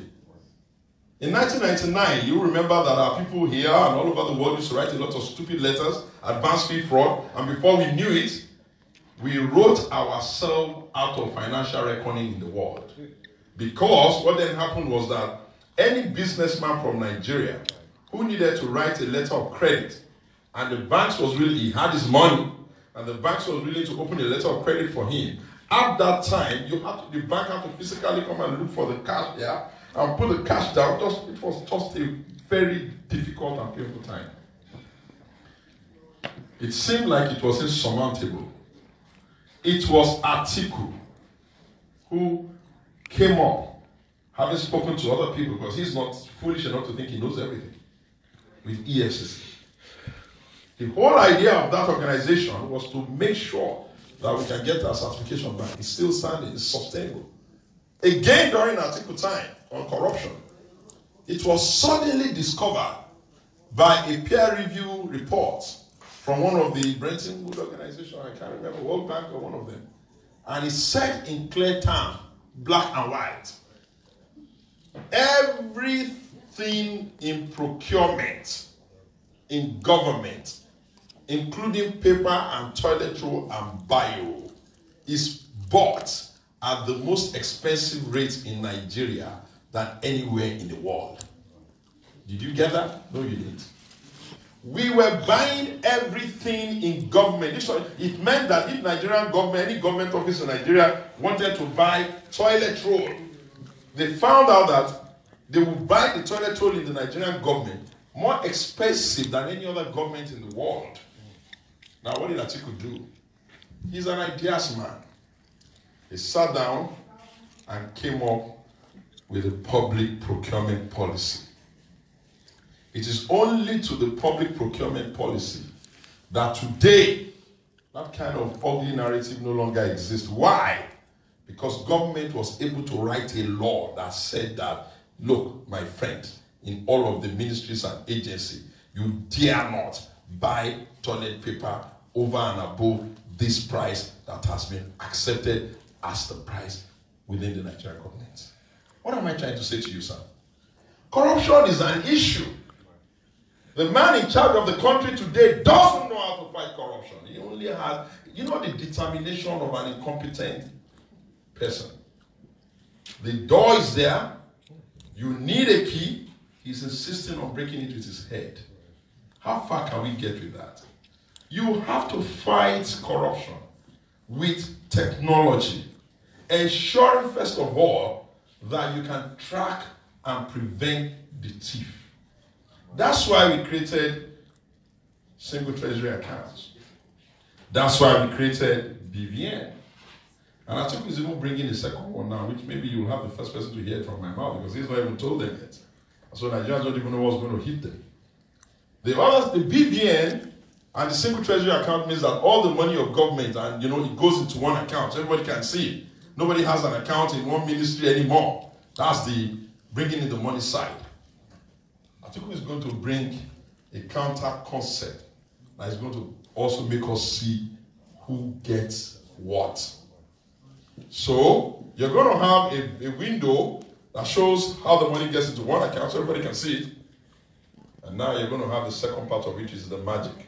You're going to have a second window that makes everybody see who got what, which company, which bank. Therefore, you will be able to have single treasury preventing you from being able to keep the money under the table. And you'll be able to have a transparent revenue disbursement window that allows all Nigerians to know who got what. If we know who got it money, and if we know where the money, then we have started tracking it. And guess what?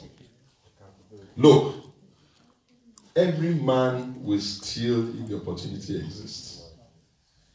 The history of this environment where we are now is also replete of a lot of Africans, Europeans, everybody, Kokoyes, everybody.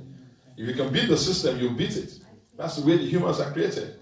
But if we continue to apply technology, and that's where the members of this particular environment, you're giants in ICT, you design firewalls for everything, you need to come home now and come and write safety procedures that will make sure that government revenue cannot be easily stolen.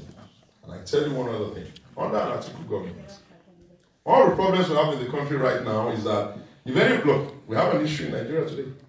If anybody commits a crime in Nigeria and government decides to punish him, because we have lost our Nigerianness, we have all fallen back to our Imbiseness, our Belkutaness, our Imbaitone. You know, we're falling back into our tribal info. In fact, we've even fallen further back from even our tribe.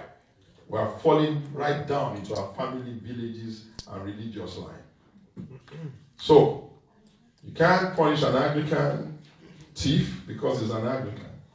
You can't punish an Imbaino man because he's from Imbise. You know, this kind of nonsense. And what Atiku says, and what he really means, is that he says to Nigerians, I'm saying, look, I want to ensure that with the help of everybody, we can reduce our tribe, villages, cities, and all that, and be more focused on our Nigerian vision, because that's what can carry us forward. We're a big country. You asked the question on whether I will come back and the commitment. I was with my leader, H.E Ejiofor today, earlier in the day before this program started. And I'm sure he will remember that in spite of the fact that we're working on the same campaign, we spent close to 3-4 hours where I was just asking him, one after the other, how are we going to ensure and be oversure that we do not let the Nigerians down? And I charged him much earlier today that, sir, yourself and a few others that have been on this journey with him for such a long time, you have to now become the senatorium for Caesar. For how dare us install a president in Atiku and allow anything to distract him? And every time I ask that question, I get doubly convinced that Atiku gets it. Atiku has no reason under the earth to trouble himself with wanting to solve the problem of Nigeria if he is not interested in really solving it. Why? There are those who come into government for fame. Atiku has been popular in Nigeria, in the political space of Nigeria, and he has sustained his popularity, eclipsing many other people who ever got his chance, including the ones that were vice president before him and vice president after. So if it is political fame, he's already done that. People come into political space for money. Hello? I can't imagine any desire of Atiku for money that by the dint of the toilings and investment I cannot meet. It would have been convenient for Atiku to just sit down in one corner of the globe, wherever corner he wants, buy an island, and just enjoy the rest of his life. So, my brother, I give you not just my commitment, I give you the commitment of His Excellency Atiku Abubakar. I give you the commitment of Atiku Abubakar. Atiku will give Nigerians a State of the Union conversation every quarter. He's going to come to you every quarter and he's going to tell you, this is what we've done in this quarter, this is what we've done in this quarter, this is what we want to do in the next quarter, and he's going to do that every quarter. And in terms of coming to have the engagement, that is your commitment. Thank you. That's your commitment. That's my commitment. That's my commitment. And in terms of coming here to have the engagement, I tell you what I think we should do with that. And we're actually looking for a diaspora organization that has power. We don't want a diaspora organization that is weak. We want a diaspora organization that is powerful. We want a diaspora organization that sneezes, because you are going to be the guardians of your brothers and sisters of the motherland. And the person in charge must catch a cold. How do you achieve that? You can only achieve that on behalf of all of us by organizing yourselves well. We're not hopeful, we're praying, we're begging you that after this period is over and victory has been attained, do not undermine your own organizations. You are not going to be able to achieve much by everybody strolling in and calling their uncles and calling their aunties. That's nothing. You are going to be far more powerful if you respect your own organization. So we know the faces we saw today, and I hope somebody has taken the pain to do an attendance with the telephone number and email. Yes, it's done. I will take your names and your emails and your telephone numbers. I will take it back with me to His Excellency in Abuja. And I will say to him very clearly on your behalf, Your Excellency, when we needed them, these were the ones that came from New Jersey. Therefore, anytime we need anything in New Jersey, this is the primus inter pares list. Others can come second. That is a commitment we give, and that is a commitment by the grace of God we will live by. Thank you. Thank you. Wow. Well spoken, sir. Please pardon me to sit and talk a little bit. Just to add to what our spokesman has said, in answer to Chief's question, restructuring will entail devolution of power, devolution of responsibilities to the states. And that comes to the aspect of the police you talked about. Once power is devolved to the states will have the power to train their own police and manage their police affairs.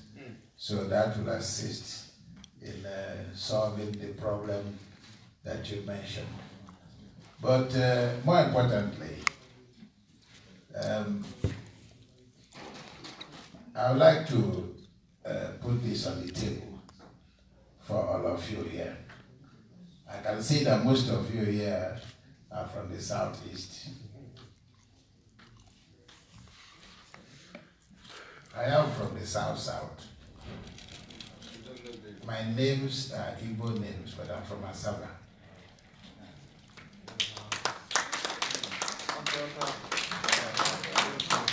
I'm an Igbo man too. So I'm south-south. I've also been the Vice President General of Ohaneze Igbo for 4 years, the past immediate executive. One thing I've noticed about our people is that we don't remember our villages. We don't remember that we need to go back home to invest in our environment. I'm throwing this challenge to you all. As the government is restructuring, you also should start restructuring. You will help the government to develop the rural sector of the country. In the area of medicine, hospital, right? How can you manage that in the rural area without creating the infrastructure to take care of the personnel that will run these clinics? Yes, I have a hospital in Lagos. My wife is a doctor. But you can only do that in Lagos. If you put that hospital in a village in Anambra State or Abia, How do you take care of the personnel there? But you have the ability, you have the wherewithal to begin to develop the area. Because what you find is that in the Southeast, you lack avenues for employment. That's why our young ones keep running away from the environment. Are you getting what I'm saying? It's a challenge I'm throwing to you guys. It can help the government by helping your own people too. The government cannot do this alone, and that's why we're here. So on that note, I thank you very much. And well, my eloquent spokesman will continue. Thank you very much. Let's give it up for Ikonya, please. Thank you very much, sir. Before we take more questions, let me just, like we mentioned earlier, get some help for the call center that we are planning. Please, even if before I come to you, you can already prepare yourself. Nothing is too small for the task ahead. So I'm going to call on some of my good friends and hear from them what they have for our plan to set up a call center. Dr. Aloya, please, let me start from here. You and I, we are ABU alumni, right? And we know that we ABU people, we do big things. Go Bahakaba. Bajinkaba. Go Bahakaba. Ato. Dashi. Well, before I say anything, you see, we, and I always say this set of Nigerians and blacks are the most educated, most enlightened, and most informed of any black race of any Nigerian that's walked the surface of this earth at this time. So if it is not now, when? If it is not by us, by who? So that's why it's imperative that we come together and do this, because we have the capacity and the audacity to create the kind of Nigeria that we have. And I always say this, I'm sorry to say it, but you see, each and every one of us here, if you look back to your parents, the amount of idea and the exposure you have, your parents never had 1/10 of it, as compared to where you are right now. So what does that mean? Meaning you have no excuse at this time. Your children will ask you questions. Where were you? What did you do when the rest of the world was moving on? So that's why it is our time and we have to do this. So in my very humble and noble self, I will definitely, like I always do, contribute to the system, but to the call center. But would I announce the amount? No, I wouldn't. For very personal and noble reasons, I will definitely contribute. Thank you. Thank you, Dr. Aloya. I know you are a silent giver, and we look forward to it. Dr. Iwozo Bilo, in this community, they call you the giver. And in my head, you are the most, how do I put it? The most well-known philanthropist. Need I say more? All right, sir. I beg, help us. It doesn't teach me much. Anyway, my brothers and sisters, I think I have attended some meetings. There was about 3-4 years ago. All these chancellors of all the universities came to the US and I participated. I have seen almost every Nigerian president from here at work today. The last time Buhari came here, I was one of those selected to talk to him. I served in the US Army for 10 years. I'm a member of the Army. Everybody knows that. And the reason why did I choose that? I came to this country, had nothing. And I worked so hard. And today I feel proud. And I woke up, I said, what can I do to say thank you to the US and this country? And I volunteered to serve in the Army, in the medical corps.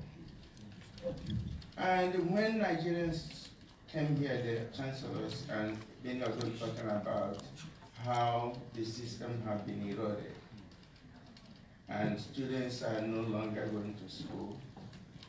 And there were so many debates, but my question to all of them was, who is patriotic? Patriotism is not question of talking about it. And I can see how you put things together today. So right now, I don't want to bore anybody. I'm going to contribute. This election, I don't want to tell you how much I've spent supporting many people. And I just came back from Nigeria last Friday. I was in Nigeria. And for the past 17 years, anybody here can attest, I go to Nigeria 2 times a year with medical equipment, doing work in the rural areas. I'm going to give $1,000 to, if you want to do call center, I'm calling from my own home anyway. Okay. So my own call center, and I'm going to support whatever call center you guys want to do. Thank you. Please don't clap for me. Clap for him. Thank you, sir. Thank you. We all know that U.S. government is on lockdown or shut down right now. And for that reason, and because Deputy Mayor is in the government, and there are cameras here, tax season is nearby, we don't want any scrutiny on him. But he will talk to me later on. Please give it up for him, please. Dr. Adekoya, please. I'll also join my... Hold on, let me greet you well.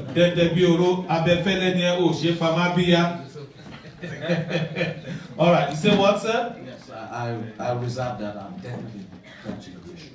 Okay, he will get back to me. Thank you. For those who don't know, Honorable Uche Bonilai is the current coordinator for the governorship candidate, PDP governorship candidate for Imo State, Chief Emeka Ihedioha.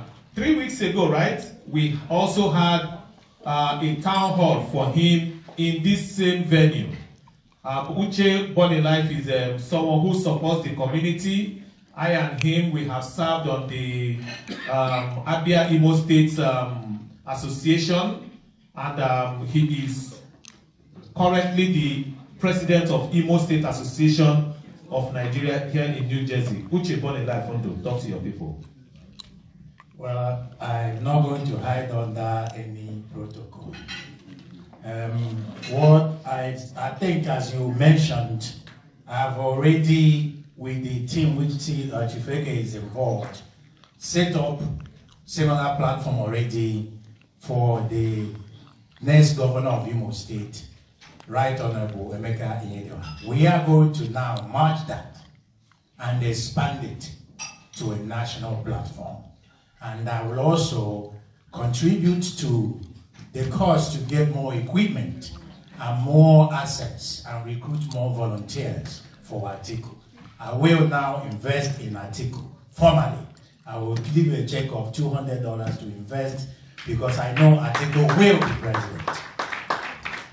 Uche Bonilife, it will DKJ Jemba. I always rely on you anytime. Thank you so much. We have just about 10 more minutes before we leave this place. So at this time, I'm going to urge us all. Please, you know how to find me. Whatever check you are writing, you are going to write it in the name of Diaspora for Atiku. If you have, if you need to do it by cash transfer, that information will be given. And please follow us on Facebook. Follow us on our regular WhatsApp channel, please. And then one more thing before we leave. Are we still taking any more questions? I think we can't do that anymore. So let me just invite someone on Facebook where we are streaming live. We4We TV is streaming live on Facebook, and someone asked a question So let me use this opportunity, let me face the camera, use this opportunity to answer that question. The person was asking, when I introduced Chief Charles Eke, the person was asking, is it the same Charles involved in the governor of New Jersey? The answer is yes. Chief Charles Eke is the same one who single-handedly handed the whole African votes to the current governor of New Jersey, Governor Phil Murphy, and that is him. Chief Eke, can you just approach me? That's him, the same Chief Charles Eke that you're talking about, if you are still watching. That's him. He single-handedly handed all the African votes. 93% of Africans voted for Phil Murphy, and he's today the governor of New Jersey. That's the man who did it. Thank you very much. Before you go, let me just hand the microphone over to you. Give us a closing remarks, and then we take a closing prayer. Yeah, thank you, Mr. MC. I always want to play from behind. My father says that it's good to play from the behind. I just want to thank each one of you that came. It is a tough day. This is a weekday, middle of the week. I wasn't even expecting that I can get up to 20, but you guys amazed me. I just want to thank Dr. Peter Obi. He has supported me in every endeavor that I have been involved in politically. Without minding, he has supported me and he has encouraged me. In fact, he called me yesterday, said, if they're treating you bad in the governor's office, let me know, I'm willing to fight. So Dr. Peter, thank you so much. And at the same time, I just want to let you guys know that we have a diaspora for Atiku, which was single-handedly approved by His Excellency. And good thing that he's always joins us in some of our calls. I've never seen it before, that an incoming president will be involved in a teleconference. That's the interest he has in terms of Nigerians in diaspora. And I promised him, and as I promised to Segun and also to Greg, that I will do all I can to make sure that the diasporas are not forgotten. And that is my bond. Those who knows who I am knows that that is my bond. I'm telling each one of you now to come follow me in this journey. There's no need for duplications. It will not help. There is no need for duplication. It will not help. Follow me in this journey so that we can create one whole pie. The umbrella of PDP is too large for everybody. That umbrella is too large for everyone. So I am calling you so that on February 17th, when he will be announced, we will all celebrate. As I said in Ngobala 2 weeks ago, please let us have one meeting, please. As I said in Ngobala 2 weeks ago, politics is like cooking. If you cook, you eat. If you don't cook, you don't eat. That is my motto. Is that 95% versus 5%? Maybe 40 versus 60. So it is a process that everyone should get involved into. Because what happens is that people don't get involved, and what they will say is that, you know, I put my name in the paper, so are you telling me that I'm not part of it? That's not what the deal is. The deal is that we need to roll our sleeve, do what is needful, and then wait for the expectations. We will be leaving tomorrow morning to Texas. And after Texas, we're going to California. And after California, we're going to Nevada. And we're going to converge in DC. We're going to do this within 4 days. And then after that, I'm heading back up, and I'll be right back in.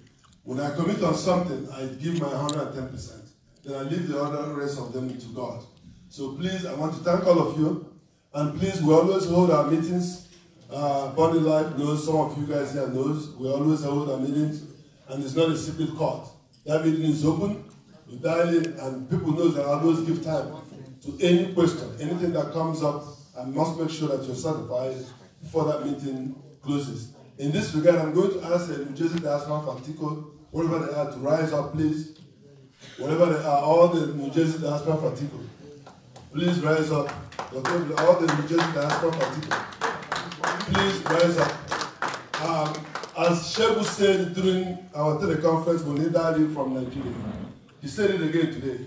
He said the Excellency wants the list, and those lists must be perfect. He said it again today, and we're maintaining the list. And when the time comes, that it will come out from the list. And let me give you guys one example. Segun said here, we are going to turn this thing into a support group, so that, by the way, you know how DFA came in. You know how it started. It's after Obama's organization. Then it got into Democrat for America. Then it went into organizing. So we are going to do that. I'm going to work seriously to turn that into an enviable organization that will work hand in hand with His Excellency. As you travel home, may God bless you guys. I will call my pastor that I always call all the time. Is that not right? I'm corrected. So please, I want to thank all of you. May God bless each one of us. Thank you, Chief Peter. Ladies and gentlemen, you know, tomorrow belongs to the next generation, the youth.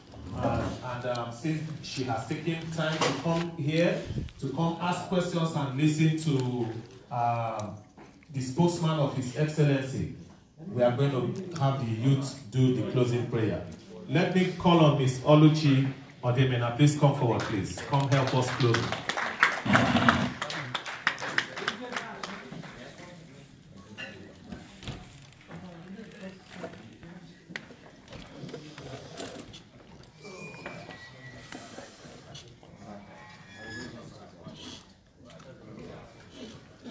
Rise for prayer. In the name of the Father, the Son, and the Holy Spirit. Amen. Dear God, thank you for gathering all of us here today, and thank you for everyone who came out today. Thank you for everyone who participated and asked questions in regards to Atiku, and let's pray that Mr. Atiku becomes the next president of Nigeria. Amen. And give him the wisdom to help us rebuild the country. And let's bless him and bless everyone that's in the room.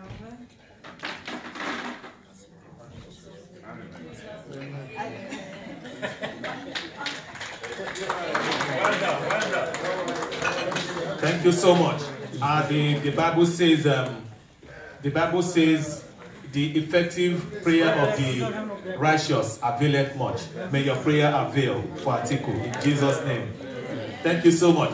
Diaspora for Atiku, please hang around so that we can have members. Please stay so we can. Whoa. Let me catch you. Dr. Luya, you know how we do. Signing off. Thank you.